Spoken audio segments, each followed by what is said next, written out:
খুব সিম্পলভাবে আজকে তৈরি করে ফেললাম চিকেন পোলাও। তো বাড়িতে যদি খুব অল্প পরিমাণে চিকেন থাকে আর সেটা দিয়ে যদি বুঝতে না পারো তোমরা যে চিকেনটা দিয়ে কি ভালো রান্না করব, তখন কিন্তু অবশ্যই এই রেসিপিটা ট্রাই করতে পারো। খুবই টেস্টি হয় খেতে, একদম বাড়ির উপকরণ দিয়ে। তো চলো শুরু করা যাক। তো এখানে দেখো আমি বোনলেস চিকেন নিয়েছি, বাড়িতে ছিল আমার। ছোট ছোট করে শুধু পিস করে নিয়েছি। দেখো পিসের সাইজটা দেখতেই পাচ্ছ কতটুকু করে করেছি।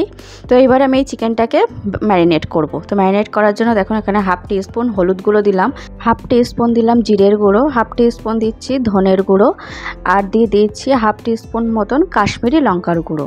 এবারে দিচ্ছি খুব সামান্য একটুখানি শুকনো লঙ্কার গুঁড়ো, আমি খুব বেশি ঝাল দেব না সেই জন্য। আর দিয়ে দিলাম জাস্ট 2 চিমটি মতন গোলমরিচের গুঁড়ো।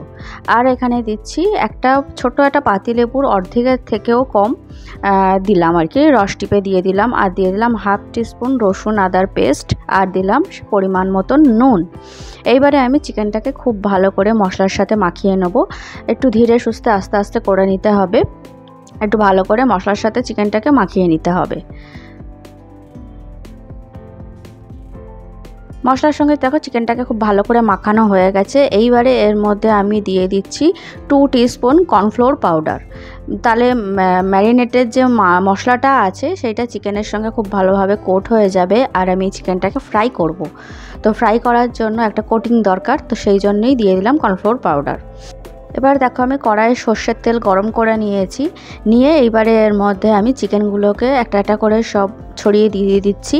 যেহেতু চিকেনের পিসগুলো ছোট ছোট, তো ভাজা হতে বেশি সময় লাগবে না। আর তেলও যে খুব বেশি দিতে হবে সেটাও না, তেল মোটামুটি দিলেই হবে। সেটা বুঝতেই পারছো আমি কতটা তেল দিয়েছি, মোটামুটি ওই 3 টেবিল স্পুন মতনই দিয়েছিলাম। তো ডিপ ফ্রাই করার তো কোনো দরকারই নেই। এইবারে দেখো একটা পিঠ খুব ভালো করে লাল করে আমি ভেজে নিয়েছি, নিয়ে আর একটা পিঠ উল্টে দিয়ে আর একটা পিঠ ভেজে নেবো। তো দেখো আমার চিকেনগুলো খুব সুন্দর করে ভাজা হয়ে গেছে। তো চিকেনগুলো কিন্তু এখানেই মোটামুটি 60 থেকে 70% কিন্তু সেদ্ধ হয়েই গেছে। এইবার আমি তুলে রাখছি। দেখো চিকেনটা খুব সুন্দর কালার চলে এসছে। এবারে এখানে আমি পোলাওয়ের জন্য ভাতটা তৈরি করে নিচ্ছি। তো ভাতের জন্য 2 কাপ গোবিন্দভোগ চাল আমি ভালো করে ধুয়ে জল দিয়ে বসিয়ে দিয়েছি সেদ্ধ হওয়ার জন্য। আর আমি কিন্তু ওর মধ্যে আর কিছুই দিইনি, শুধু ভাতটাই তৈরি করে নিয়েছি। তো ভাতটা ওদিকে হয়ে গেছে, এবার আমি রান্নাটা বসাচ্ছি। এবারে কড়াইয়ে দেখো যে তেলটা ছিল ওই চিকেন ভাজা, সেই তেলটা একটুখানি কমিয়ে নিয়ে তার মধ্যে ফোড়নের মধ্যে গোটা জিরে, তেজপাতা, গোটা গরম মশলা দিয়ে দিয়েছি। ফোড়নটা একটু নাড়াচাড়া করে নিয়েছি, সুন্দর গন্ধ বেরিয়ে গেছে। তারপরে এর মধ্যে আমি 2টো মিডিয়াম সাইজের পেঁয়াজ সরু সরু করে কেটে রেখেছিলাম, তো সেটা দিয়ে দিয়েছি। দিয়ে পেঁয়াজটাকে একটু হালকা হাতে ভাজা করে নেবো, নাড়াচাড়া করে নিয়ে হালকা একটুখানি লাইট ব্রাউন কালার চলে এসেছে। এইবারে এর মধ্যে একটা বড় সাইজের টমেটো আমি ছোটো ছোটো করে কেটে রেখেছিলাম, তো সেটা দিয়ে দিলাম। আর সঙ্গে একটু নুনও দিয়ে দিলাম, তাই টমেটোটা তাড়াতাড়ি নরম হয়ে যাবে। তো পেঁয়াজের সঙ্গে টমেটোটাকে খুব ভালো করে নাড়াচাড়া করে মিশিয়ে নিয়ে এইবারে আমি ঢাকা দিয়ে দেবো মিনিট খানেক সময়ের জন্য, গ্যাসটা একদম লো করে। তো মধ্যিখানে এই 1 মিনিটের মধ্যে আমি ঢাকাটা তুলে আমি খুন্তি দিয়ে একটুখানি টমেটোগুলোকে চেপে চেপে দিয়েছিলাম। তো দেখো সে ঢাকা তোলার সঙ্গে সঙ্গে টমেটোটা খুব সুন্দরভাবে নরম হয়ে গেছে। আমি আবার একটুখানি স্প্যাচুলা দিয়ে আবার চেপে চেপে দিচ্ছি, তাহলে খুব সুন্দরভাবে টমেটোটা একদম নরম হয়ে পেঁয়াজের সাথে মিশে গেল। এইবারে এর মধ্যে আমি দিয়ে দেবো রসুন আদার পেস্ট। তো এখানে আমি দিচ্ছি 1 চামচ রসুন আর আদার পেস্ট আমি দিয়ে দিচ্ছি। দিয়ে এবারে ভালো করে এবারে রসুন আর আদাটাকে পেঁয়াজ আর টমেটোর সাথে ভালো করে কষিয়ে নেব। খুব ভালো করে একটু সময় নিয়ে একটুখানি মশলাটাকে কষিয়ে নেব, মিনিমাম 1 মিনিট থেকে 1.5 মিনিট টাইম দিয়ে।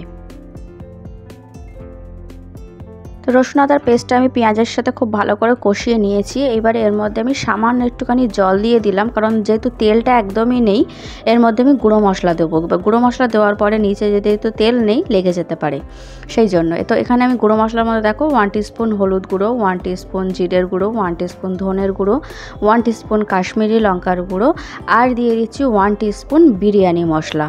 তোমাদের কাছে যদি বিরিয়ানি মশলা না থাকে, যদি নর্মাল চিকেন মশলা থাকে বা মিট মশলা থাকে সেটাও তোমরা দিতে পারো। আর যদি বিরিয়ানি মশলা থাকে তাহলে সেটাই দেবে। দিয়ে এবারে মশলাগুলো দিয়ে আমি আবার আর একটু জল দিয়ে মশলাটাকে খুব ভালো করে পেঁয়াজের সাথে কষিয়ে নিয়েছি প্রায় মিনিট খানেক সময় ধরে, গ্যাসটা মিডিয়ামে রেখে। তো দেখো খুব সুন্দর কষানো হয়ে গেছে, মশলা থেকে তেল ছেড়ে দিয়েছে। এইবারে এর মধ্যে আমি 2 চামচ টক দই খুব ভালো করে ফেটিয়ে রেখে দিয়েছিলাম, তো টক দইটা দিয়ে দিলাম। দিয়ে এবার মশলাটাকে খুব ভালো করে কষাবো। গ্যাসটা কিন্তু এখন একদম লো রাখতে হবে, আর একভাবে কিন্তু স্প্যাচুলাটা চালাতে হবে যাতে নিচে লেগে না যায়। আর গ্যাসটা একদম যদি লো না রাখা হয় তাহলে কিন্তু টক দইটা কেটে যেতে পারে। এই জন্যে আরও একটা কথা মনে রাখতে হবে, টক দইটা যেন একদম রুম টেম্পারেচারে থাকে, সেই টক দইটাই ব্যবহার করতে হবে রান্নাতে, তাহলে আর কেটে যাওয়ার কোনো ভয় থাকবে না। তো খুব ভালো করে দেখো আমি মশলাটাকে কষিয়ে নিয়েছি। আমার কিন্তু তেল ছাড়তে শুরু করে দিয়েছে, দেখো অসাধারণ একটা কালার চলে এসেছে। এইবারে এর মধ্যে আমি লাস্টে দিয়ে দিচ্ছি একটু গরম মশলার গুঁড়ো। আমি 1/2 টিস্পুন মতন গরম মশলার গুঁড়ো দিলাম। দিয়ে আমি আবার মশলাটাকে খুব ভালো করে কষিয়ে নিচ্ছি একটুখানি গরম মশলার সাথে। এইবারে এর মধ্যে আমি চিকেন যেটা ভাজা করে তুলে রেখে দিয়েছিলাম সেই চিকেনটা দিয়ে দিলাম। এবার চিকেনটাকে আমি মশলার সাথে একটুখানি কষিয়ে নেবো। ওই মিনিট খানেক সময় দিয়ে কষালেই হবে, খুব বেশি কষানোর দরকার নেই। তো দেখো আমি বেশ ভালো করে গ্যাসটা মিডিয়ামে রেখে চিকেনটাকে আমি মশলার সাথে কষিয়ে নিয়েছি। এইবারে এর মধ্যে আমি দিয়ে দেবো সামান্য একটু জল, মানে ওই 1 কাপ মতন জল দিয়েছি আমি, ছোটো কাপের 1 কাপ। তো জলটা দিয়ে আমি ভালো করে চিকেনের সাথে একটুখানি মিশিয়ে দিচ্ছি। তার কারণ চিকেন যেটুকুনি সেদ্ধ হওয়া বাকি আছে, 20% মতনই ধরো হয়তো চিকেনটা সেদ্ধ হওয়া বাকি আছে, তো সেইটুকুনি সেদ্ধ কিন্তু এই জলেই হয়ে যাবে।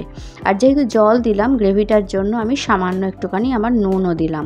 দিয়ে আমি এই গ্রেভিটা আমি ফুটতে দেবো, আর মিনিট খানেক সময় দিলেই গ্রেভিটা আমার ফুটে শুকনো হয়ে যাবে। তো দেখো একদম শুকিয়ে এসেছে, তেল ছেড়ে দিয়েছে খুব সুন্দর। তো আমার গ্রেভিটা কিন্তু একদম রেডি।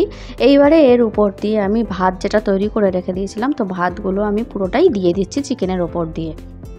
তো পুরো ভাতটা দিয়ে এর উপর দিয়ে আমি 1/2 টিস্পুন মতন ঘি দিয়ে দিচ্ছি। আর দিয়ে দেবো এর মধ্যে আমি পরিমাণ মতো নুন। যেহেতু আমি ভাত তৈরি করার সময় কোনো রকম নুন ব্যবহার করিনি, সেই জন্য আমি এখন নুনটা দিচ্ছি। আর তোমরা যদি ভাত তৈরি করার সময় নুনটা ব্যবহার করো তাহলে আর এখন নুন দেওয়ার দরকার হবে না। আর দিয়ে দিচ্ছি আমি সামান্য একটুখানি ধনেপাতা কুচি। এইবারে খুব ভালো করে মিশিয়ে নেব। গ্যাসটা কিন্তু এখন লো টু মিডিয়াম রয়েছে, হাই করিনি, তার কারণ তাহলে যেহেতু ভাতটা দেওয়া আছে সেই জন্য নিচে লেগে যেতে পারে। তো এবারে ভালো করে আমাকে মিশিয়ে নিতে হবে ভাতটাকে চিকেনের সাথে আর গ্রেভির সাথে।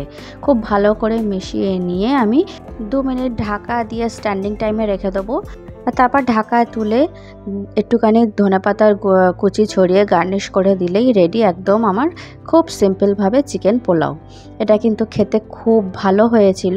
আর হ্যাঁ, আমি কিন্তু গোবিন্দভোগ চাল দিয়ে করেছি রান্নাটা, তোমরা যদি চাও এটা কিন্তু দেরাদুন রাইস দিয়েও করতে পারো, সেটাতেও খেতে খুব ভালো হবে।